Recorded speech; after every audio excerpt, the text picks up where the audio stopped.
Troisième à la précédente édition et tout près de renouer avec la Coupe du Monde.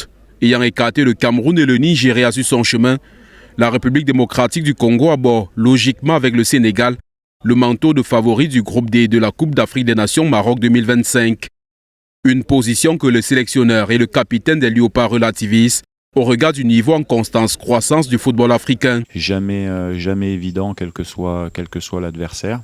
Nous, on va simplement s'attacher à être très rigoureux, très sérieux, très discipliné pour se donner le maximum de chances de l'emporter demain. En conférence de presse d'avant-match au centre média de Rabat, ils se sont montrés assez prudents en évitant des déclarations trop euphoriques à la veille de leur entrée en scène contre le Bénin, une équipe qui sur le papier n'est pas une foudre de guerre. Notre premier match, ça ne va pas être très facile.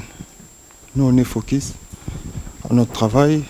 Chaque athlète, on est 27.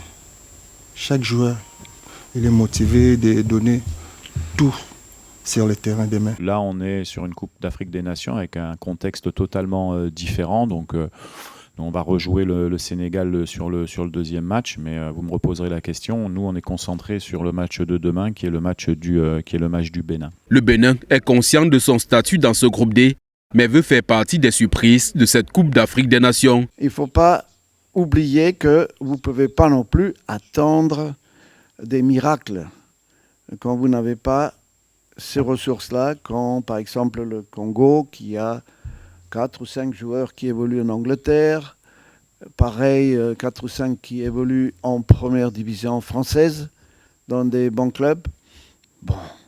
Donc qu'est-ce qui peut nous permettre d'être à la hauteur? C'est un état d'esprit, c'est le collectif, c'est la solidarité, surtout dans les moments où il vous manque la moitié de l'équipe. Une ambition qui passe par un bon résultat contre la République démocratique du Congo. Et pour cela, le sélectionneur devrait se passer des services de 5 pièces clés de son dispositif.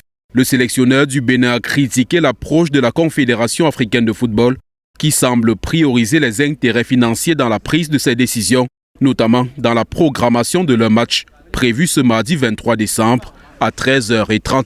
C'est la première fois que je vois ça en 50 années de football professionnel. On va s'adapter à ça, mais ça vous oblige à manger à 10h du matin, ça vous oblige déjà la veille et l'avant-veille à vous entraîner à 12h30 à 1h moins quart. On comprend très bien le souci de la CAF de vouloir faire de l'argent en faisant jouer les équipes à des horaires différents, mais déjà on les prive de Noël, en plus on les fait jouer à l'heure du repas. On peut se poser des questions si c'est vraiment fait pour les sportifs, tout ça. Mais bon, on sait que la vie, elle évolue et que l'argent a le pouvoir et on doit malheureusement souscrire à ça. Si la RDC veut confirmer la place qu'elle se construit sur la scène africaine depuis quelques années déjà, le Bénin, quant à lui, cherche toujours à gagner son premier match dans une édition de Coupe d'Afrique des Nations.